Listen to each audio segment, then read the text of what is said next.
Okay, because it's like a 2 or 3.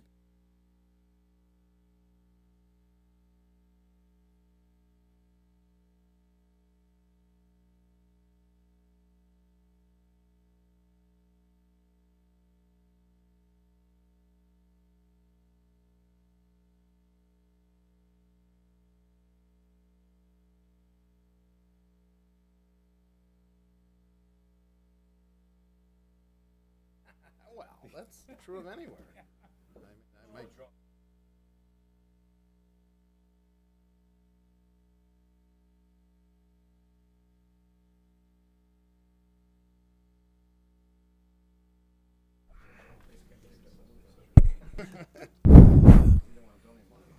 Where'd Jonathan go?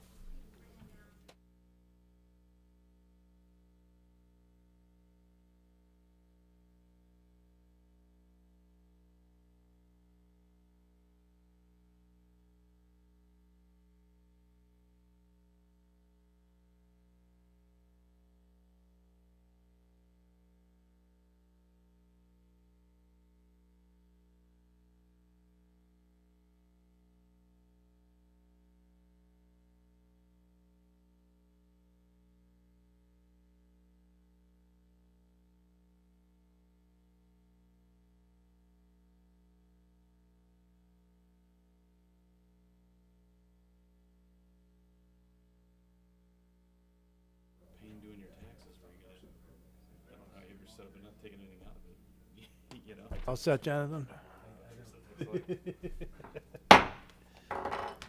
The Tuesday, April 19th, 2016 meeting of the Plainfield Plan Commission is in session.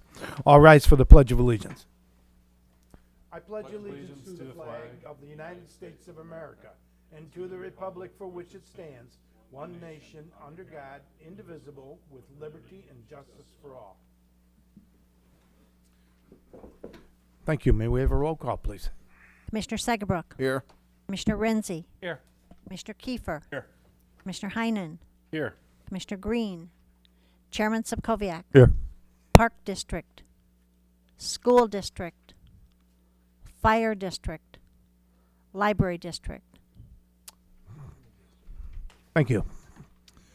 Gentlemen, you have from your packets the minutes of our last meeting, that of April 5th. Are there any additions or corrections to those minutes? One correction on the first case, top of the second page. The second paragraph is just like a one-line paragraph there. I think it should read, I asked if there was, and I don't know if the words nothing or anything else requiring the 250-foot noticing. So I think it should read, asked if there was, I would say the better word would be anything else requiring 250-foot notice. Are there any other additions or corrections? If not, the minutes will be accepted as amended. Is there anyone in the audience who care to ask a question or make a comment regarding something that is not on our agenda? Something not on our agenda.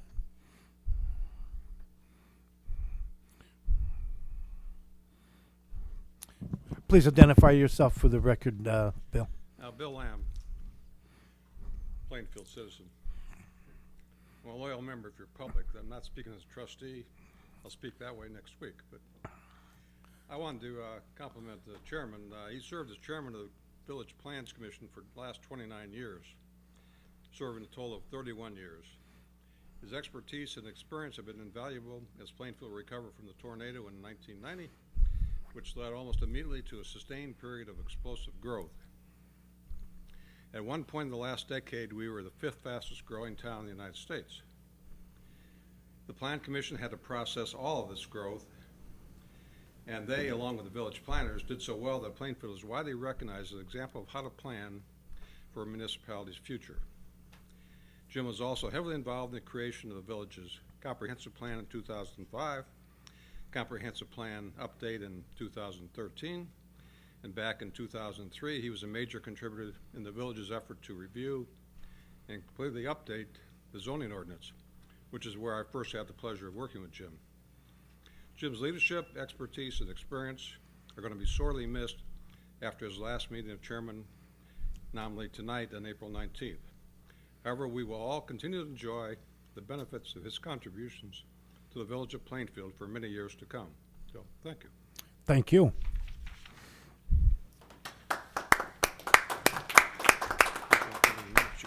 Thank you, gentlemen.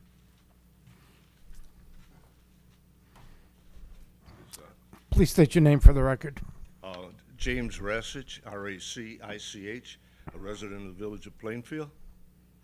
I would just like to address my comments. I didn't realize we had an opportunity to speak this evening, but it really is a glorious opportunity. Chairman Sokoviak, I could remember when I was appointed to the Planning and Zoning Board many years ago, and you took all the new people under your wing. You had wonderful effort and guidance. Your decisions were always rock solid in my estimation.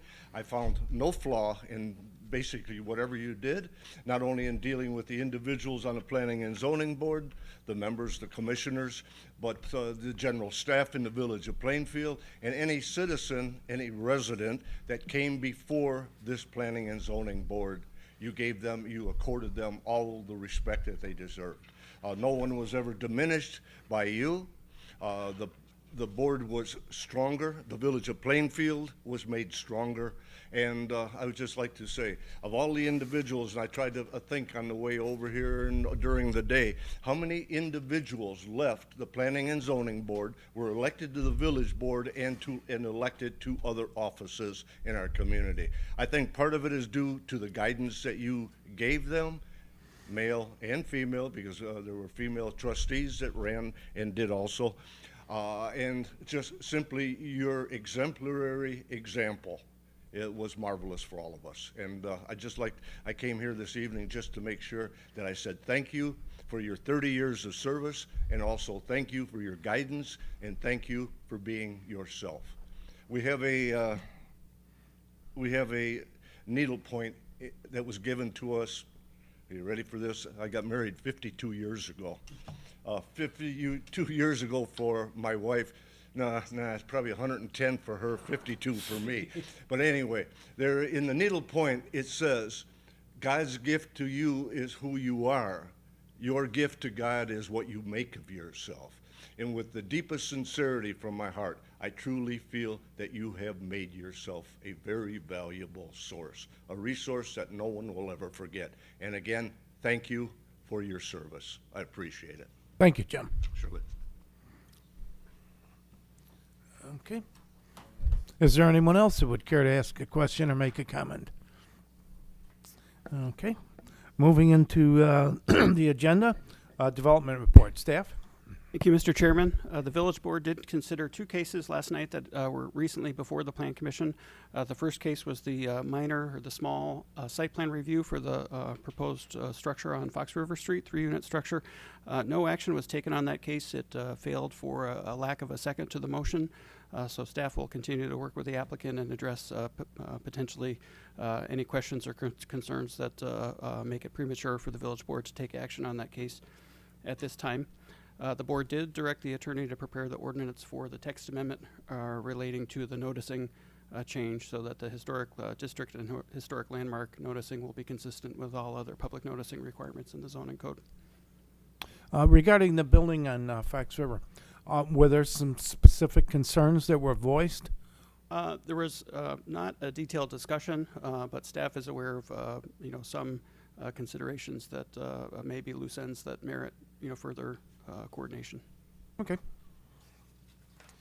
All right. Moving, not being any old business, we have one case on new business. Case number 1719-033116.SMU Union/SMP Paul R. Raymond. This is a request for special use permit to allow drive-through and a site plan review for a Circle K gas station on the southeast corner of Route 30 and 143rd Street. Staff. Thank you, Mr. Chairman. And as you indicated, the case does include a request for a special use for a drive-through operation, and staff would ask that the record reflect that the appropriate notice has been published and mailed for that special use public hearing in accordance with state statute and local ordinance. Just for general site context, as the Commission is familiar, The proposed project is located at the hard corner of Wallen Drive and US Route 30, or 143rd Street. It is Lot 6 of the Crossroads Business Center Commercial Subdivision. And actually, this location had been proposed for a gas station and convenience store, previously received a prior approval, and that project simply did not proceed to construction. The lot itself is approximately 1.65 acres. In terms of adjacent land use context, to the east, there's a vacant or undeveloped commercial lot as part of the Crossroads Business Center. And then, as you can see here from the aerial photo, the village's law enforcement center farther to the east. To the south, additional undeveloped Crossroads Business Center, as well as the Patriot Plaza Commercial Center in the former Heartland Bank site. To the west is currently agricultural or vacant and undeveloped. And to the northwest, the Dayfield Commercial with family video and so forth. The project, being part of Crossroads Business Center, does benefit from the existing shared access drive that serves the overall development and provides full access to Wallen Drive to the east and 143rd Street to the north. And in addition, benefits from the regional stormwater management that has been constructed to provide stormwater detention for all of the commercial outlots. In terms of the actual request that's before the commission, I'll kind of take things in reverse order from what I usually do. I'll start with the site plan review analysis because the special use is really quite ancillary to the overall project. The petitioner is requesting approval for a gas station and convenience store of approximately 4,300 square feet. The proposed circulation, if I can get to the right page here, includes limited right-in, right-out access from Wallen Drive, as well as right-in, right-out access from 143rd Street directly to the parcel. And as I noted, also benefits from the full access via the internal shared access drive for the commercial development. With respect to pedestrian access, the petitioner does propose, as part of the site plan, to construct a sidewalk along Wallen Drive and 143rd Street. In terms of the parking review and parking analysis, the zoning code requires one parking space for every 300 square feet of gross floor area for the convenience store. That comes out to about 14 1/3 spaces, so 15 whole parking spaces. The petitioner is proposing 31 spaces, so clearly the proposed parking is well in excess of the minimum required by the zoning code. Staff did touch on briefly the nature of stormwater management, that is provided regionally for the overall commercial subdivision, and no on-site detention is required. Our site plan review process does not require final engineering to be submitted concurrently with the site plan review as an efficiency and streamlining effort. So there's no final engineering submitted at this point. However, staff certainly doesn't anticipate any significant engineering issues. There are water and sanitary sewer utilities in close proximity to serve the lot. Staff did review the proposed site plan against the bulk and density standards of the zoning code, and the site does comply in all respects in terms of lot area, lot width, building height, floor area ratio, setbacks, and so forth. So in terms of the straight development standards of the zoning code, the project fully complies. In terms of the facade and the proposed building elevations, the convenience store is proposed to have a split face block wainscot and a principal building material of a face brick. The facade exhibits a number of plane changes to provide facade depth, as well as elevation changes in the roof line to provide variation in conformance with the recommendations of our site plan review ordinance. So in terms of the form of the convenience store, staff believes it's a excellent proposed architecture for the in compliance with the site plan review ordinance. Turning to the convenience store of the car wash, excuse me, if I can locate the correct. Oh, I know that's in your packet. I may not have that here. The convenience store utilizes or is proposed to incorporate the same split face block material that's used as an accent on the convenience store. That would be the principal building material for the car wash. Staff did identify a handful of recommendations for discussion and for consideration by the Plan Commission, and unfortunately, staff didn't have time to review these in advance with the applicant. So we invite and welcome discussion and response from the applicant in terms of their position with respect to these recommendations. Those include consideration of the use of a cultured stone veneer or even a manufactured stone veneer in lieu of the split-face block as the accent material for the convenience store. And in addition, potentially utilizing that material in the sign envelope area. They're separate, so independent recommendations. You know, the petitioner could evaluate one and choose not to incorporate the other. And likewise, recommendation to include that same cultured stone material for the and/or brick material for the car wash itself, which at present is proposed as principally the split-faced block. And then the last recommendation was to evaluate using the same cornice and coping treatment that's given for the convenience store on the car wash. So if you were to look at them side by side, the coping is not necessarily consistent. But in general, staff supports the proposed elevations, the architecture, the variation, the materials are in compliance with the recommendations of the site plan review ordinance. Staff did review proposed landscaping and photometric plans, and I don't know that I did not have those available to incorporate in the PowerPoint, but staff determines that the both plans are in compliance with the site plan review ordinance and makes no recommendations in terms of the lighting and the photometrics. And lastly, in terms of the elevations, the petitioner is proposing a trash enclosure that would be at the southeast corner of the project, and it would incorporate the same materials as the principal buildings. So in summary, for the proposed site plan review, staff believes it's in conformance with the requirements of the zoning code. And with respect to the handful of architectural recommendations, overall staff would be recommending approval. Moving on to the proposed car wash and the a requirement for a special use consideration. The car wash is located in the eastern area vicinity of the project. Staff believes that it's compatible with the on-site vehicular circulation and would not lead to any negative impacts. The zoning code does identify two findings of fact that must be demonstrated in order for the Planning Commission to recommend approval. Those two findings, the first is that the special use, so in this case that the car wash, would not be injurious to the use and enjoyment of other property in the immediate area for purposes already permitted, nor would the car wash substantially diminish property values within the neighborhood. Staff submits that the proposed car wash would result in no negative impacts that would diminish use and enjoyment for other commercial lots in the area. Then it is sited and designed such that it would not have negative impacts to other properties in the area. And the second required finding of fact is that the car wash would not impede normal and orderly development and improvement of adjacent properties for uses already permitted, so for additional B3 uses. And once again, staff submits that the drive-through operation will be compatible with additional commercial development on adjacent properties and would not result in negative impacts to the additional properties in the vicinity.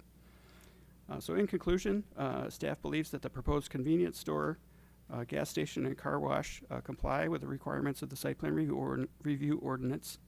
Staff submits that the findings of fact have been demonstrated to support recommendation of approval for the drive-through operation for the car wash. We have identified a few architectural points for discussion and recommendation, and overall we support the site plan and special use request. Should the Plan Commission concur, staff would be seeking a favorable recommendation, and that concludes the staff report. Okay, thank you, Jonathan. I presume you're representing the petitioners. Could you all stand up, please, and raise your right hands? Is any testimony you give tonight the truth, the whole truth, and nothing but the truth, so help you? Okay, thank you. Now, when you approach the microphone to speak, please identify yourself and spell your name for our recording secretary, and proceed with your comments and your presentation. Thank you. My name is Matt Letson. That's Letson. I'm with Bowman Consulting. We are the engineer of record representing Circle K. I'm joined by Mark Stinson from Circle K and Payman Homayuni, also with Bowman Consulting. Thank you for that presentation, John.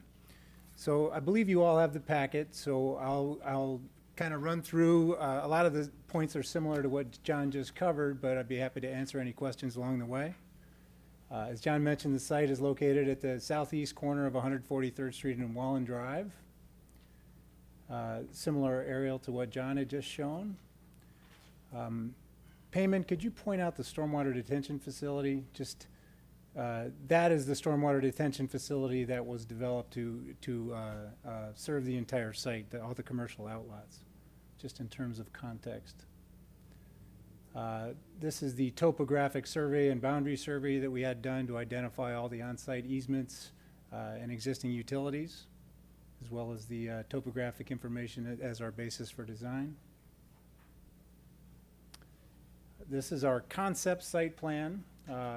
John touched on most of the points: the location of the convenience store, the car wash, the fuel canopy, the trash enclosure, the right-in entrance on the north side to 143rd Street, the right-in, right-out on the west side to Wallen Drive, and then in the southeast corner of the site, the full access, which gets you further south onto Wallen, and to the east, full access onto 143rd Street.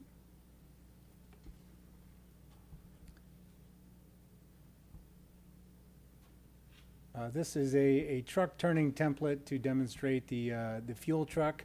The fuel tanks are located immediately to the west of the fuel canopy, as you see there. So this is just an exhibit done to exhibit the truck turning is adequate for the fuel operations. Those operations are typically done late at night or during the early morning hours. This is our utility plan.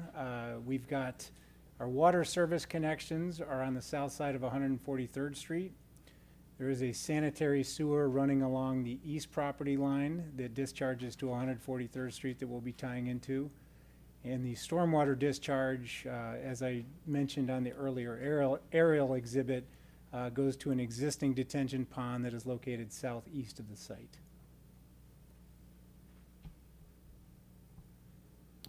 This is a rendering showing the fuel canopy and the convenience store in the background. The fuel canopy, you'll note the Shell logo. Shell and Circle K have a joint venture in the Chicagoland area. So the fuel operations are Shell, and the convenience store and the car wash are Circle K.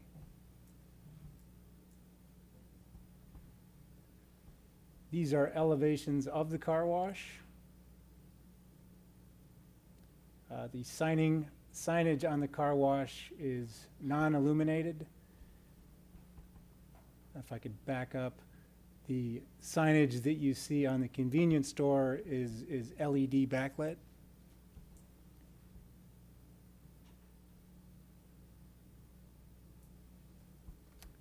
These are elevations of the convenience store.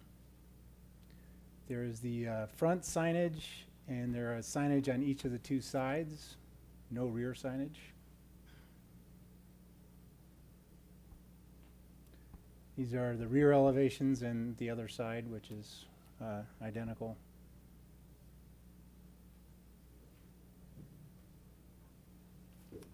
Some other elevations of the convenience store.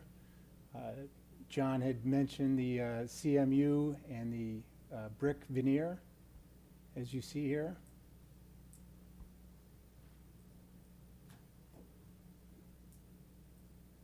This is the pole sign that's proposed at the intersection of 143rd Street and Wallen Drive, with both the Shell logos and the Circle K logos, and then the LED gas priced signs, as well as signs for. Is that price of gas going to come down at all, or is that locked in? It's going to start out way lower, hopefully. It's a very good point. That was probably quite a bit higher at one time as well. This sign demonstrates some of the illumination. So the fuel canopy lights are recessed on the underside of the fuel canopy, and the light is directed straight down, so there's very little light pollution beyond the fuel dispensers. We could just stop there for a moment. The picture you have up there has I'm looking at a yellow shell, but our renderings have shell spelled out in red. So first, which are you going to use? Current is the Shell logo. Right, So what you have there, not what we have in our packets. correct. The Shell spelled out was recently changed to the Shell logo, so. And that also appears to be lit, the shell. Is there LED lighting then, like you referenced in the? Let's let them finish their presentation and hold the questions. Oh, I'm until- done. Okay, but I was just thinking that. Please go ahead with your presentation.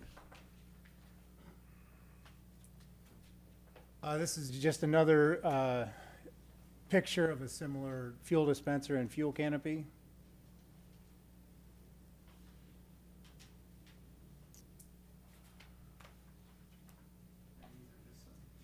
Typical shoebox lighting fixtures for the parking lots and some of the building-mounted lighting fixtures. Just give you an idea of what the lighting looks like. And that's the end of our presentation, so I'd be happy to answer any questions. Okay, thank you very much. Is there anyone in the audience who'd care to ask a question or make a comment? Let the record show that there was no response. Okay, go ahead with your questions, John. I did find in our packet, so I guess I want you to answer the questions and resolve any confusion I may have. We have page 14, which is then, appears to be close, yeah, what you have for illumination. It's just that we have the red that appears to be LED lighting as well. The red band around the fuel canopy is LED lighting, correct? Okay. And were those specs also sent to staff for them to look to see what kind of lighting amount was? I don't know if that level of detail was in the initial package. I don't believe it Nothing, was. it?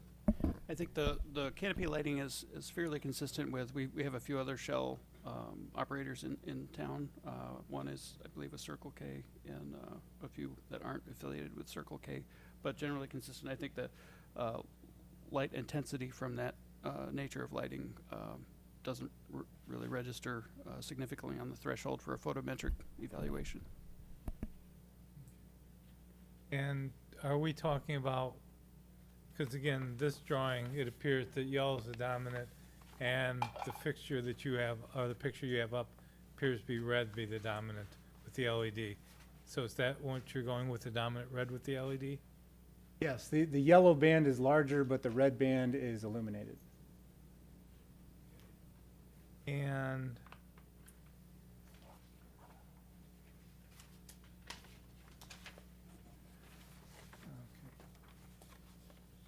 oh, since we also heard staff talk about some design materials,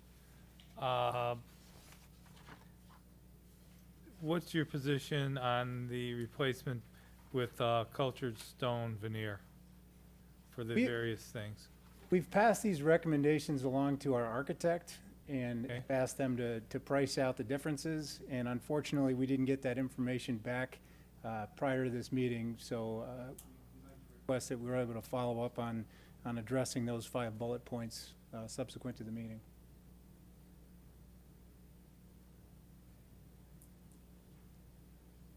And I guess this goes to staff. The minimum landscaping requirements were met. Any concerns at all about sightlines being maintained or visibility? Not with respect to the landscaping. I know there was a proposed monument sign that was shown. Sign permit review is independent from site plan review. Right. And so we would address the sign placement and location with the petitioner, and as well either verifying the proposed signage fits within the requirements of the zoning code, or if appropriate, identifying that a variance would be required. So I think the proposed height and potentially the proposed sign area are in excess of what the zoning code allows. But there are no concerns relative to landscaping sight lines. And If I could expand, I'm sorry, and what we do at the entrances is we plot the driver sight triangles and ensure that there's no landscaping that would block, a driver safely making a turn out of the entrances, so that is taken into consideration. And what about the exit from the car wash? Because they're effectively going to have to merge onto whatever's going onto 143rd Street. If you look at that, there's basically 1 to 2 car lanes for merge before they get into turn lane. Well, given the spacing, the sequencing and the timing between cars exiting the car wash, we don't see that as a problem. I mean, they've got effective space to pull that maneuver, and there's not a high level of traffic making that right turn onto 143rd Street at any one time, where we see that. Question while we have that up there. I'm assuming because this is an IDOT Route 30 through here, are you limited to that right in, right out at both access points? You're not allowed to have a full exchange because of the proximity of the traffic light? On the IDOT, there is no median break, and it would affect the signal functionality. Okay. While in drive, we did propose a full access. That would be our preference. Initial conversations with staff indicated that we would be limited to a right in, right out. I'm just kind of concerned because then to the southeast of your proposal here, it links back into that access route that goes through that development. If you can leave that, the one up that you had was fine. If the car wash starts to stack a little bit, is that going to impede access points in that southeast corner, whether traffic's trying to come in or go out? Well, what we've generally found operationally, and Mark, you can correct me if I'm wrong, but when you have a certain number of cars queued for the car wash, if somebody's going to be waiting more than 6 cars deep, they're going to come back another time. Well, I get that, but I mean, so say you're 4 cars deep, 5 cars deep, are you going to have trouble moving traffic if they're coming in from the southeast or if they're trying to leave through there?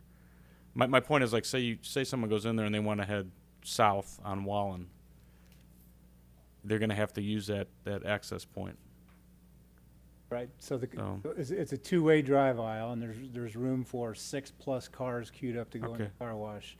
So So you got- anybody okay. exiting is not. Well, and then as a follow-up, since 30's up there, we do have truck traffic. You're going to have semi-traffic up there. I didn't see a dedicated diesel pump. And how would you project them moving through there as well? Because they're probably going to have to use the route that goes through the development.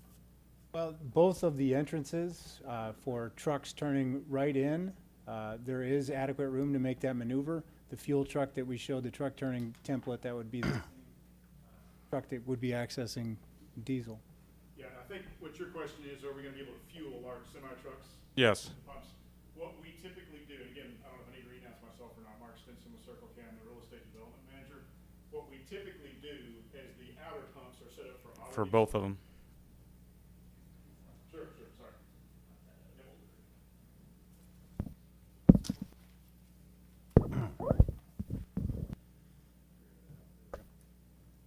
What we typically do is we set our pumps up with the outer pumps having auto diesel, which flows at a much slower rate than what semi-trucks are used to. This is not being designed for a semi use at all. Not to say that maybe a short wheelbase truck of some sort might pull in there to fill up a little bit, but we But own we truck do have semi-traffic there, so I wouldn't be surprised if they try to access it. possibly. If they're in desperate need of fuel, I wouldn't be surprised for them to put a little bit in, but it would take a long while I think those are 55 gallons on either side. They're only going to be able to reach one side. We haven't designed this to be a truck diesel site. So how do I get to this gas station if I'm traveling west on 30, the Route 140? Want to go back to the overall aerial? You're going to have to go in through the back, right? Yeah, you would have to come in there. Okay. That's what I thought, and I just wanted to make sure that you're comfortable with people entering and exiting the property with the car wash there and all that. Yeah, as was mentioned, we would much prefer full cuts, but in this day and age, they're and far between. Well, are you have more or? Go ahead. All right, I want to jump in on the same. Just starting with the site plan first. Now, I got a question for John. Now, are we definitely going to be establishing a cross-access easement on the west side of the parcel there where it's stubbed to the south? Is that a definite then? It looks like It's already there. it's already set up to be that, right? And there, In the front, I believe that's currently proposed as parking, so that's a turnaround for their parking, unless I'm misinterpreting. okay. But wouldn't we normally try to establish a cross-access easement to the next lot to the south then? And there? That would be, a common request, a logical request. It's not something I identified. What are we currently. doing to the south then? Does Aurelio's have cross-access?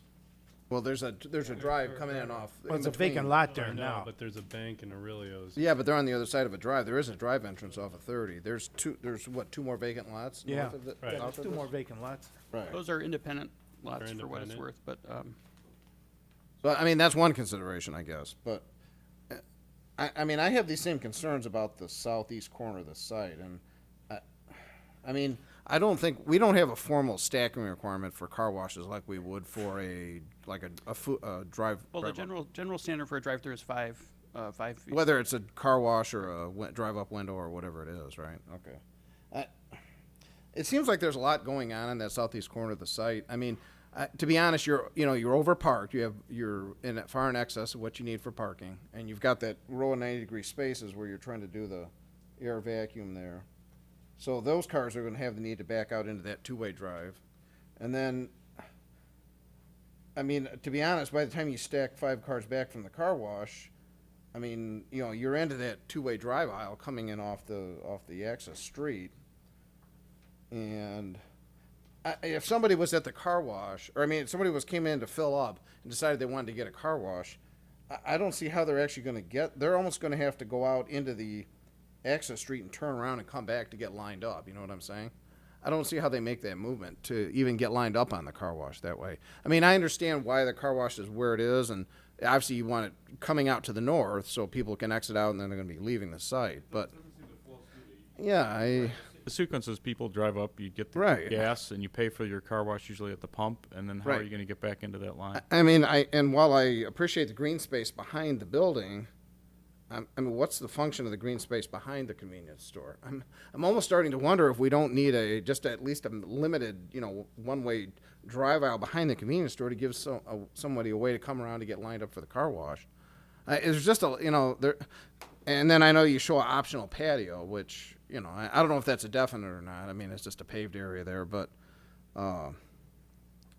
I don't know. I mean, obviously the parking in front of the store is kind of the major customer parking. I mean, with the spaces that are on the west side facing Wallen, would those be more employee parking over there? Or is it just additional customer parking? Where would employees park? We typically dictate that our employees do park in the most inconvenient spots, so we would probably put them, looking at the site plan, on those spots on the west side over there. The west side, okay.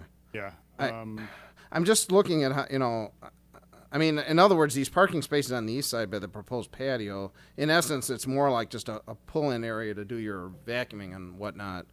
And then I start to wonder, well, maybe, could it even be flipped to where the drive aisle is a little farther to the west, and then, you get the vacuum and stuff over on the east side of the site. I don't know. I mean, Typically put the car wash behind the building? I mean, I've noticed some of the other Shell stations, that's what they do.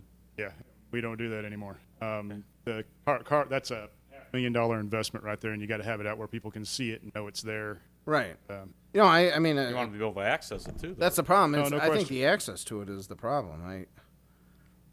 I mean, could they do a drive aisle behind the building, John? That just a narrow drive aisle that it would actually loop then to give somebody a way to get lined up to get to the car wash?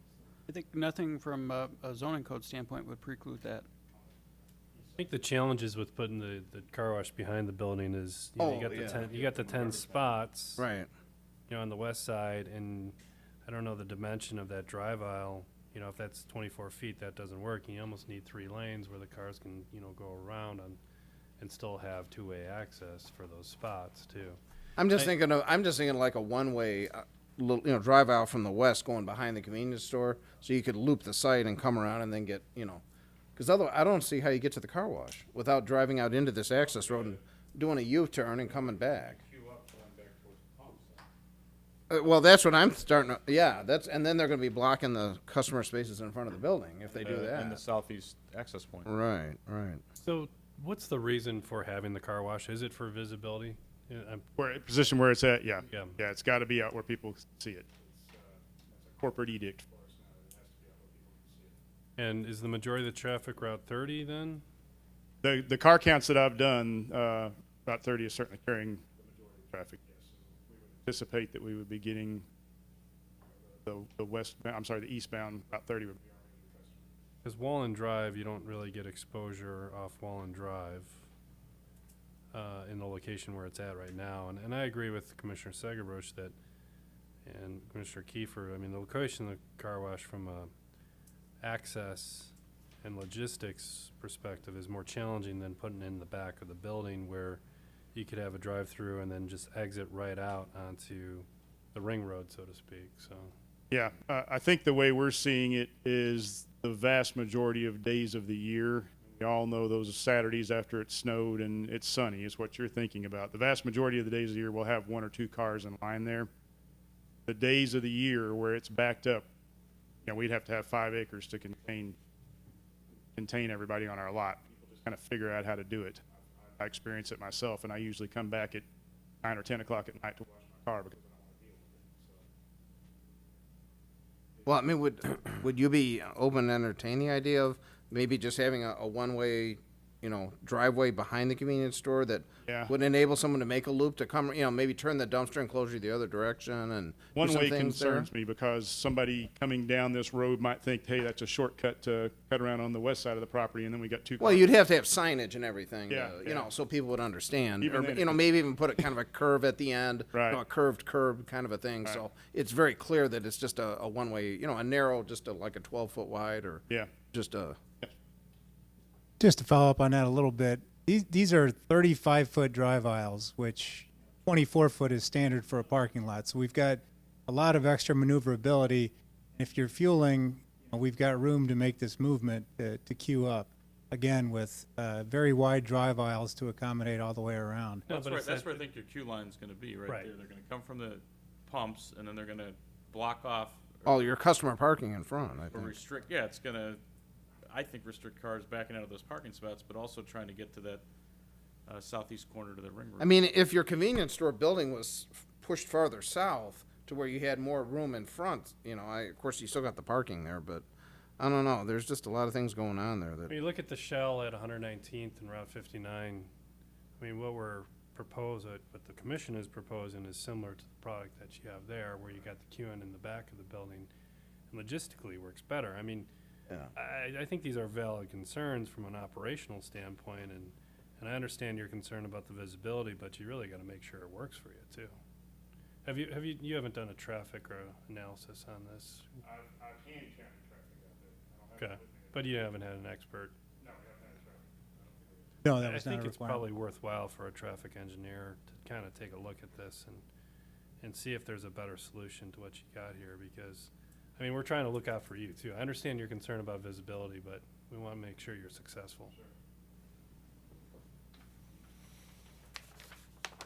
I mean, is there a reason the car wash, it's got the mechanical equipment on one side? I mean, even if the building was flipped 180, I mean, that would move the driveway farther to the east. It would kind of line up with the, east edge of your main drive aisle to the south there. Does it have to be that way because the reclaim tanks are on that side? I mean, it can't be flipped, right? You know what I'm saying? Enter on the north side?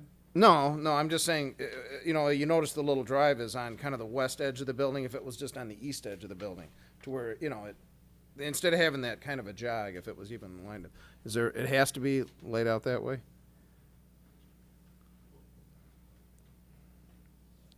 I mean, that would help a little too, if you had. Oh, well, then, now you need stacking on the north, so now, Taking on the north, but that's better because well, I guess you could stack along the edge of the parking lot, but then people are going to be wanting to cross the aisle, the entry aisle there. That's not going to work.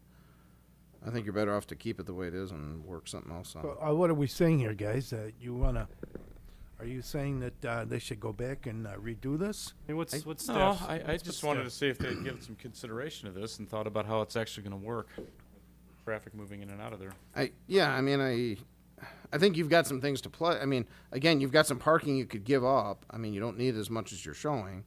And with that amount of green space behind the building, I mean, I'm all for green space and landscaping, but I think just a narrow one-way aisle looping the site to create a real valid route for, car wash access might work.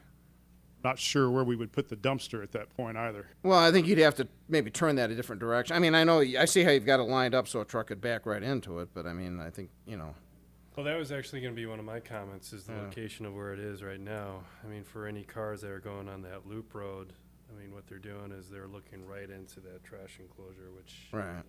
aesthetically standpoint is not the most ideal. Before we got into this whole car wash discussion, I was going to ask the question, is there a way of maybe moving it so it's more internal to the site, so you don't have the unsightly views on the access? The trash enclosure is, I think this mic is working. The trash enclosure is masonry veneer, which matches the C-store, know, and but- it's gated. Yeah, but the problem is that those gates seem to like always open and, becomes, on three sides it looks great, but the gates get banged up and they, open after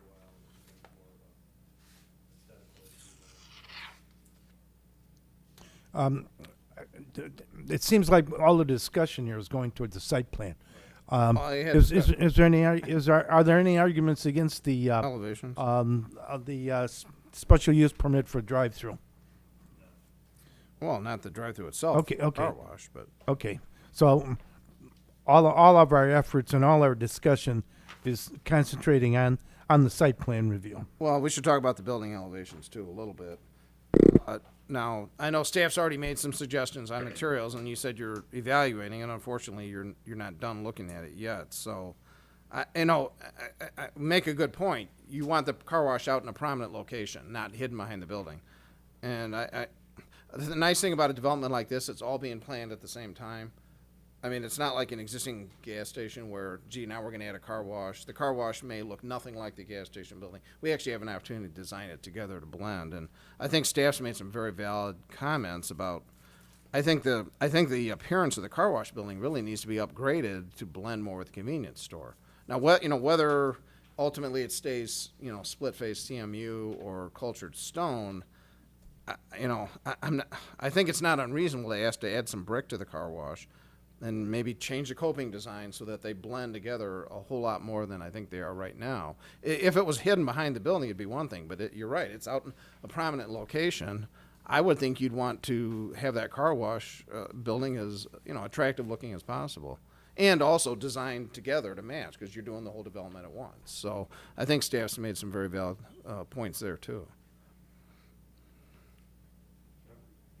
Just to follow up with what the commissioner said, I'm looking at your car wash elevations, elevation number 4 picture, and I tend to be directionally challenged, but I believe that would be seen on the east side as you're traveling west on Route 30.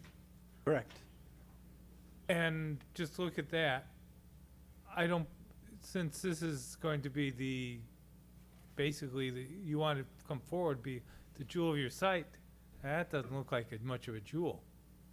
And so I think with the design changes that staff had, or just common sense of looking at that doesn't really scream anything that somebody should come and use that facility.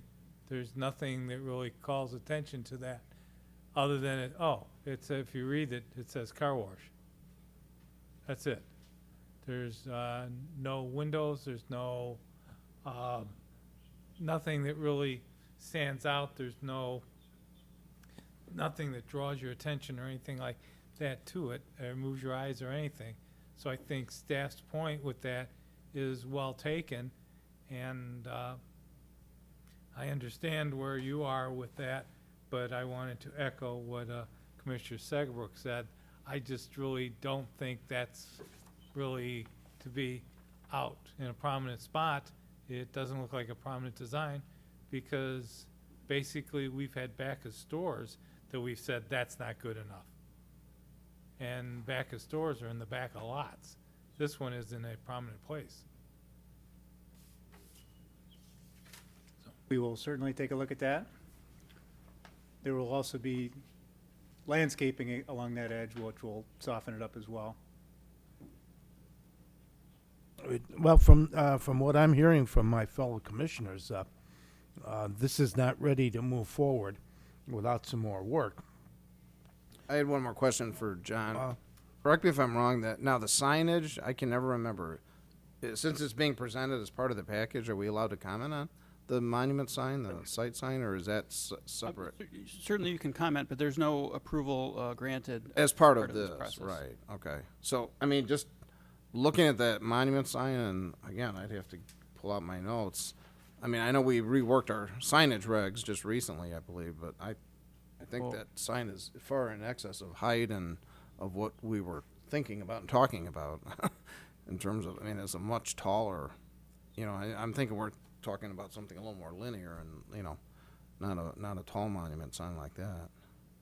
Jonathan, you had indicated that your suggestions on the elevation and the facades, you had not had a chance to go over that with the applicant. Correct. It's my understanding the applicant is at least open to this discussion. I would be comfortable if he was going to work with you, if this was to go forward, that you would resolve some of these things before it went to the village board. Right, if I may, And my main concerns with that is just the flow through the car wash and how that's going to happen. If if the applicant's comfortable with it, I mean, it's going to affect their business, whether they can utilize that car wash to its full potential. I would typically agree with you on that, though. You know, that they could work with staff, but it seems like there's a lot of questions going on, that it would be nice to get some type of resolution, maybe for engineer and the architect, just to take a look at, is there a better traffic flow, or maybe talk to a traffic engineer and get their advice on that. You know, maybe come back if that's all right, you know, with a couple different options, or say that you looked at it and this is the only, you know, whatever you think makes sense. Would that be, would you be okay with that? Sure. Okay. Okay, so we're looking at continuing. Yeah. Okay, all right. Well, then, if that is the case, then let us make sure that the petitioner is aware of all of our concerns. Right. And I just have a couple more items. So question in regards to, you know, all the bollards that you have in front of the store, on the side of the store. Essentially, it's in front of all the parking spots. What's the purpose of all those? Our new standard is the sidewalk is not at a different elevation than the parking lot. We have bump stops and bollards. Huh. We find over the years that the curbing is trip hazard. It's just more of a welcoming thing. So if you got the wheel stops, do you need the bollards everywhere? You know, I read every day about cars inside of stores because somebody hit the Well, accelerator instead of the brake. I understand that. I mean, in front of the store, but it seems like it's just kind of crazy of how many you have. I mean, so if you go back to the site plan. See, real the quick. cars that can jump these tire stops, you can go over those so easy. And, Especially if you got an SUV, you've got all kinds of road clearance. You go up over a curb, you go up over a sidewalk like it isn't even there. If you have a concrete filled steel case on, you have a chance of stopping somebody from driving through your No, establishment. I understand, and there's a lot of retailers out there that put the bollards in front of the store, but it just seems like you're putting them everywhere, absolutely everywhere. I mean, can we just limit it to the building and not, you know, the additional parking spots outside the building? You know, so you look at the 15 spots in front of the store. There's 1, 2, 3, maybe 3.5 on the east side. It's what are you protecting on there? I mean, it's just. My response to that would be people are parked and walking out of their cars in the walkway. Well, the other thing, though, is that an example is the old Central Elementary downtown that has cement planters. So maybe they could do an incorporation of, because the cement planters are not there to have. Yeah, but there's iron pipes in the middle of those planters. Well, that's what I'm saying. But you wouldn't know that when you drive by it. Yeah. And they were put there specifically to keep the trucks out of the schools. And my point is maybe a combination with a more safety landscaping in mind can do that, where you have some landscaping so it looks green, looks softer, but it still will give you the safety adherence that you want for the circumference around the building. So I work with a retailer that does have a similar philosophy in front of the buildings. They put bollards, and I'd say half the municipalities in the surrounding area question that because of the aesthetics associated with it. And one of their alternative products is actually a bollard with a light, on the top, which I think is More decorative. more decorative. Yeah. So I know that's a cost item, but a consideration maybe for staff to work with Don't that. they make like a decorative cover too that you could put over a bollard to Yeah. make it look a little more decorative? I Right. mean, Right. And I also would say probably right in front of the two accessible spaces, I don't know that you're going to be able to have that many bollards spaced the way they appear to be shown. I mean, one of those two spaces will have to be designated as a van accessible space. And I'm not sure that you got to be very careful on how you restrict access coming out of those two accessible spaces. So, you may not, and that's really right in front of your doors too. So you may not really be able to have as many bollards as you're showing. To answer your question about the landscaping containers, one of the important things to us is that people can see inside the store. What you're getting here, we currently operate 2 stores in the Village of Plainfield. You're not getting anything like the 2 stores you're getting in the Village of Plainfield. We have a new concept. That sign doesn't look like the sign you're seeing on our current stores. This store is a flagship for us, and the interior of the store is well designed. The colors are nice. We want people out in the parking lot looking inside and saying, "Geez, I want to come in and get a cup of coffee." And to block any visibility in the store, that glass comes down real low. We want them to be able to see in really well. So we're real reluctant to do anything that restricts visibility in any way. Well, but the side has no windows. That's where you have your coolers, and you still have the bollards wrapping around the sides.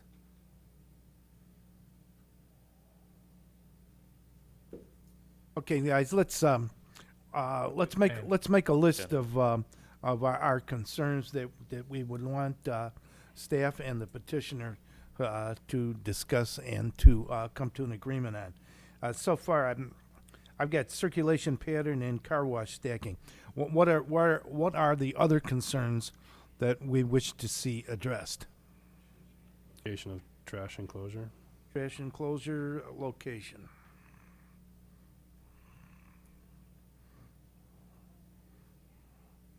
What else? Number and product of bollards proposed. I will say, if you're going to have Ballard location and appearance? your sidewalk is not elevated and it's at the same grade, you need to have something there, because I've seen people trip over the car blocks, because Yeah. those are the same color as the parking lot asphalt I think that's color. more of a tripping hazard than. I mean, and you see it. So you need something to call your attention that that you're going to potentially could fall. I understand what you're saying. We actually can, and I could probably pull the data on it. We own and operate 700 some odd stores here in the Midwest, and over the years, we've decided this is best. Okay, well, that's what I'm saying. I mean, you must have given some thought to this, because if you have one without the other, it creates problems. But I agree with Commissioner Heinen that there are quite a few of them, especially around the sides. Okay, what other issues do we have concern over? Well, I certainly want them to fully evaluate the building elevations, the options that John gave them. as Well, yeah, staff. okay, right. Yeah, so for the building elevations, in terms of materials and,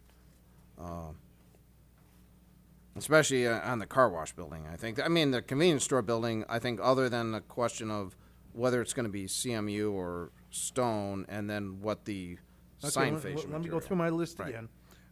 The circulation pattern, car wash stacking, trash enclosure location, Ballard location and appearance, and the building elevation options from staff report. Is there anything else? Now, we don't want to, when we have the petitioner return, we're not going to spring something new on them. Right. Right. Okay, so let's make sure we get our ducks in a row so that they can work on getting theirs in a row. So this lot is not currently subdivided, correct? Is this, Is. so this is actually a lot? It is. I It's know. owned separately from the remainder of the parcel. Because I was That thinking if, visual from if the last car wash. How about the provisions for a cross-access easement? Yeah, that was a question I had. I Okay. mean, I think I don't see why we wouldn't do it because they've got a two-way drive right down to the property line, so it's right there. you Well, know. there's nothing adjacent right now. No, but, I know that. But we need to leave space for it to happen. Right. And I can solve that one right now. I have no problems whatsoever with cross-access. We find- Well, usually it's just a break in the driveway there, that's all. Is that bank, John, do you know if that's bank owned on the south of us? So I know the people at banks, I'm sure they'd be happy to get cross-access as well. So the reason why I bring up the lot is, if you move the car wash to the back of the building, you probably don't need as much land, Yeah. or that you could actually reduce the size. Well, we can lump that in with circulation pattern, Yeah, and just a consideration. staff can work with the petitioner on coming up with something that we're likely to approve. So, and then one last question for Jonathan. So the existing roads that are out there, the drives, are in really bad condition. I know they didn't put the surface coat on, back when they built this. Is there plans on putting surface coat down with this development? I know that's definitely a consideration. I believe the village has some subdivision security. We would look to work cooperatively with the property owner, and I don't know if the petitioner can add anything. I know that would be an interest of yours as well, so. Yeah, indeed it is. I've reviewed all of the governing documents, and there's a real estate agreement that dictates who currently pays. It is the bank that is responsible to install the final coats on that and maintain all of that, to be Well, honest. it's almost like they need to start over because the binder course is in such bad condition. I feel bad for Aurelio's and the other retail because, we go to Aurelio's and it's, I feel bad for me when we have to use it. yeah, right. it's bad. That's actually an intention I have, is to address with the bank that needs to be, Yeah. before we open, that needs to be That's great. 100%. Good. That's great. From a land use perspective, I love your application. There's so many of my neighbors. I live on the west side of the tracks, and there's so many of my neighbors and friends. Oh, yeah, that area of town is You need totally a guy- underserved. So need underserved. a gas it's- station yeah. so bad, in this part of town. It's all Route 59. So I welcome to the community, but if you could look at the site plan again, I'd Sure. Especially with your comments about the fact that you have a new design, it's kind of a new flagship. We just want you to really make it the best it can be, so. Do you have any questions of us? I don't think so. I think we've heard your concerns, and we'll address what we can and come back to you in a few weeks and hopefully answer the issues. Okay, very good. Like a motion to continue? Thank you for working with us. You want a motion to continue then? Yes, wait a second now. When will the next meeting of the Plan Commission be? It'll be May 3rd. May 3rd. Would you be ready by May 3rd, or would you wish to extend it further? May 3rd would be our preference, yes. Okay. I move this case be continued with the special use and site plan review to the May 3rd Plan Commission meeting. second that. A motion's been made and seconded to continue the public hearing on the Circle K gas station at the southeast corner of Route 30, 143rd Wallen Drive until our May 3rd meeting. Vote by roll call, please. Commissioner Renzi? Yes. Commissioner Segerbrook? Yes. Mr. Heinen? Yes. Mr. Kiefer? Yes. Chairman Subkoviak? Yes. The motion to reschedule this public hearing until May 3rd is carried. I would guess that we should keep all the stuff from our packet.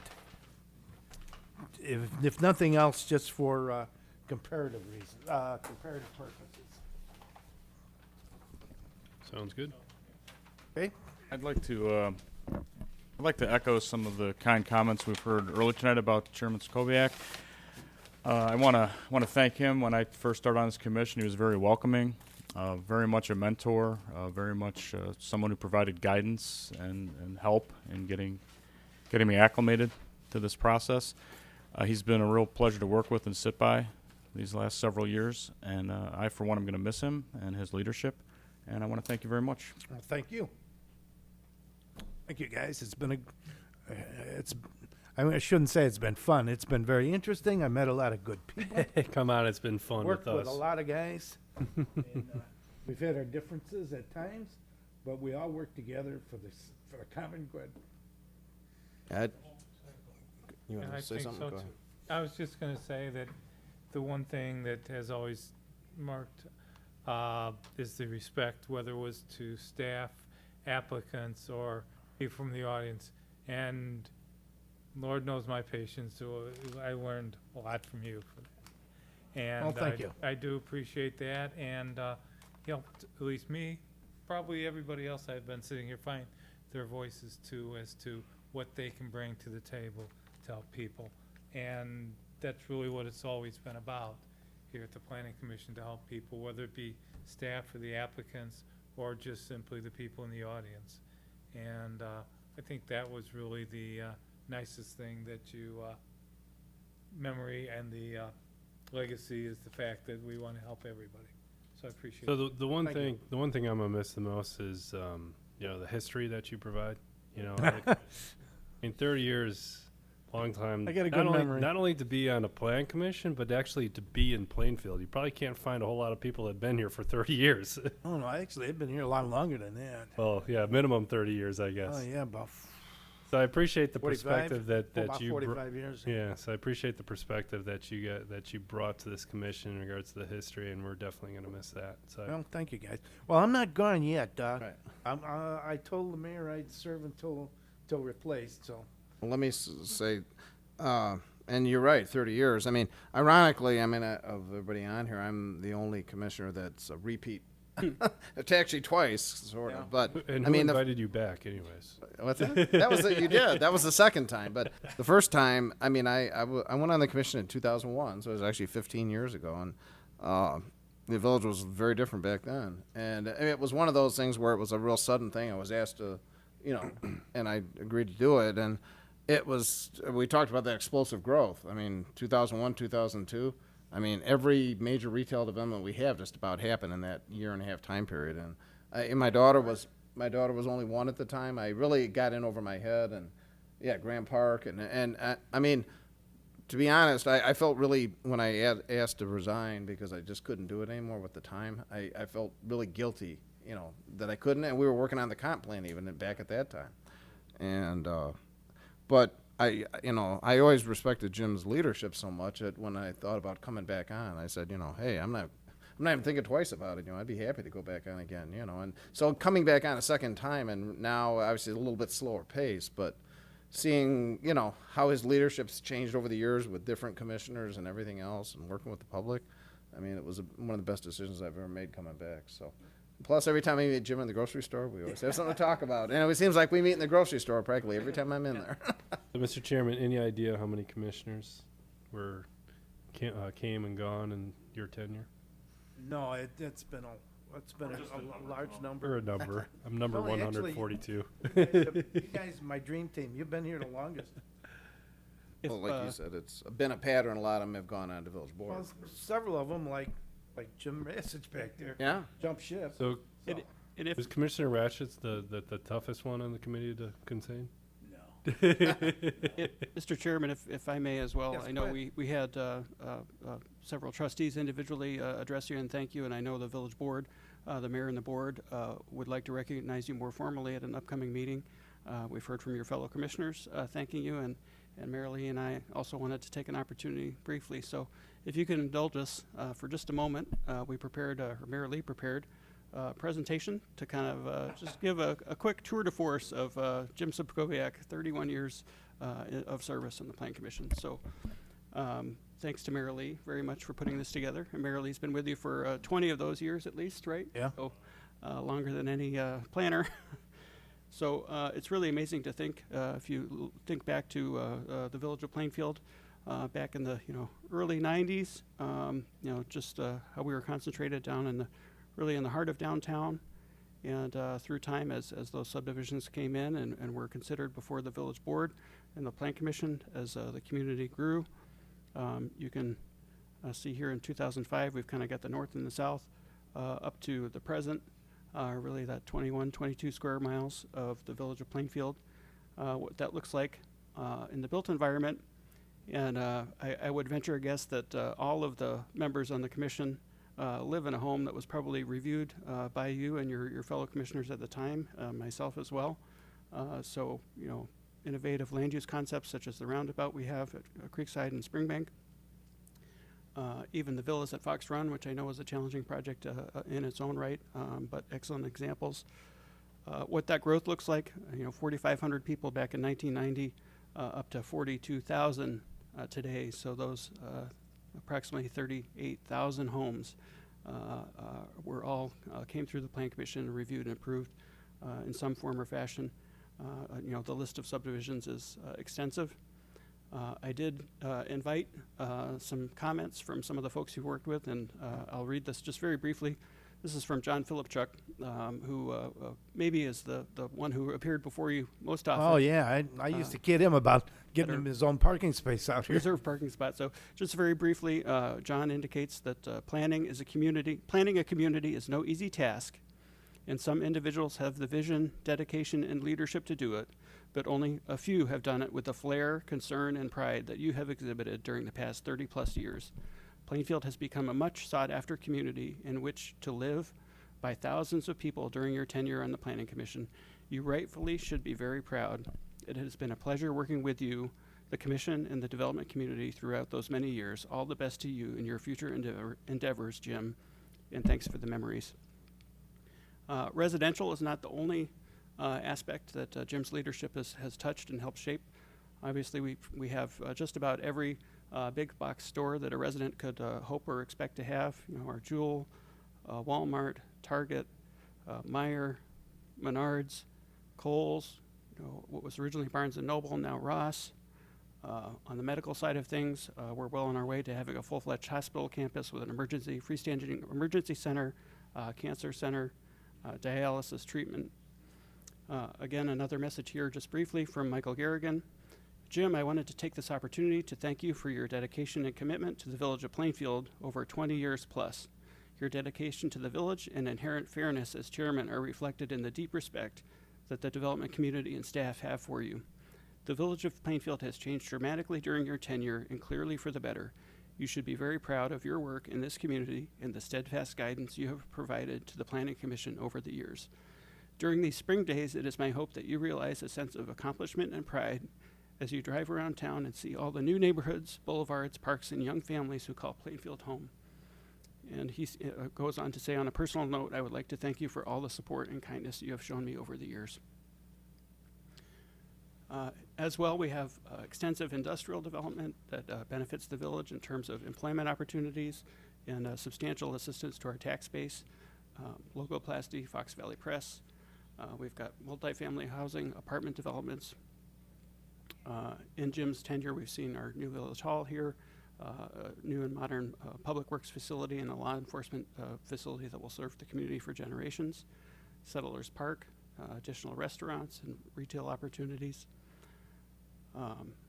You know, the list is endless. And one more message here, this from Jim Teston, our Community Development Director from 1999 to 2008. Jim, 31 years with the Plan Commission. I get gray hairs just thinking about that. You truly deserve to start getting a few more Tuesdays off. Considering all the activity the village has seen, I would estimate you've worked on more than 1,200 cases. Many of these, including hearings that were challenging, such as Walmart and Grand Park. Some discussions still make me smile, such as the color of the roof of the BP station. You listened to all parties and weighed the information in a reasonable manner, but more importantly, you have always managed each meeting as chairman in a respectful and professional manner. You have seen it all, more than any staff, elected or official or volunteer, and you are a main reason the village has seen the success that it has. I truly appreciate the time, energy, and leadership you have given the village, and I speak for the previous directors, such as Pete Waldock and Jeff Durbin, as well as the numerous planners who have benefited from your work on the Planning and Zoning Commission. When I say thank you for all you have done for us and for the village, you will be missed. And the cases that come before the Plan Commission even include some that ultimately, for economic reasons or otherwise, did not come to fruition. But some of the most dynamic projects. Oddly enough, I would have had to recuse myself from that. My son-in-law was So- a principal architect on that.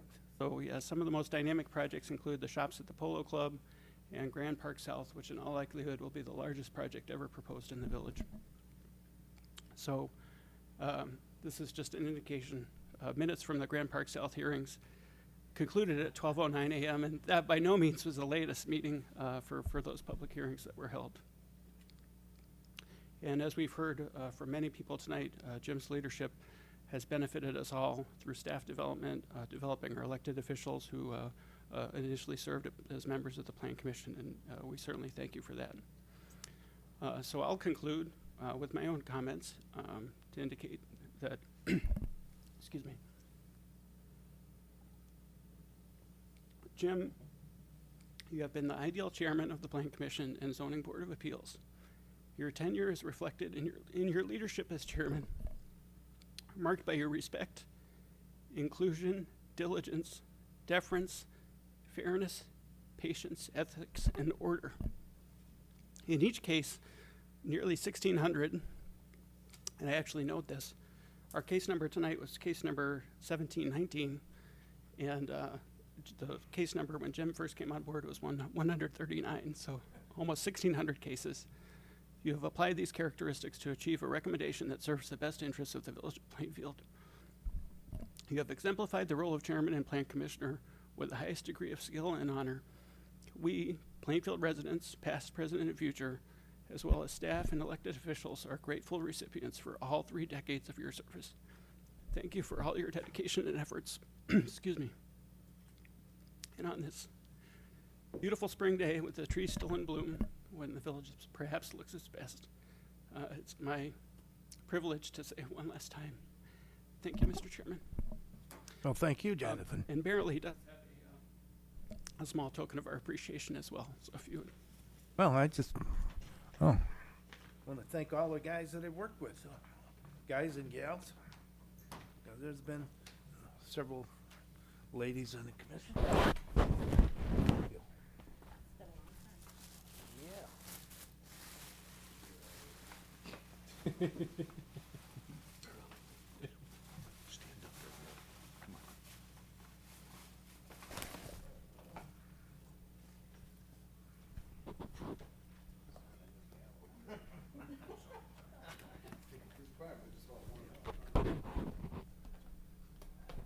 I remember hammering it one time so hard that the end came off. Okay.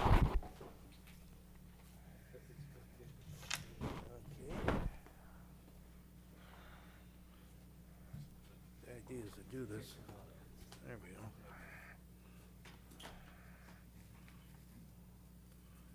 Oh, look at that. A gold watch and a chain.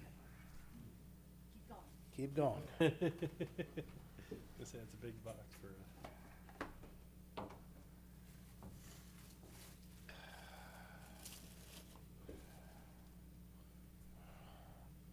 Thanks for to your dedication to the village. And a case to put it in. Thank you very much. Thank you.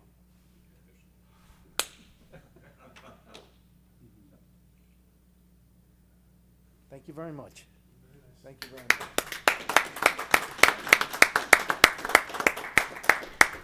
Well done, Jonathan.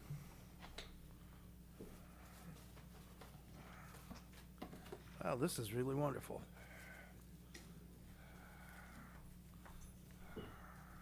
But we get to see you back next meeting. Oh, yeah. Yeah. Can't get rid of me that quick.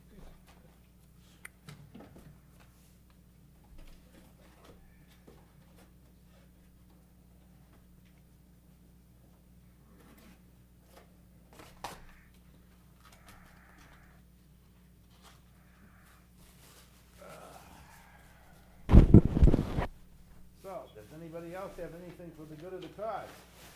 Was What time do you have? What time do I have? Oh, I didn't. I have to take it down and wind it. So, is there anything else on the agenda tonight? Any other comments?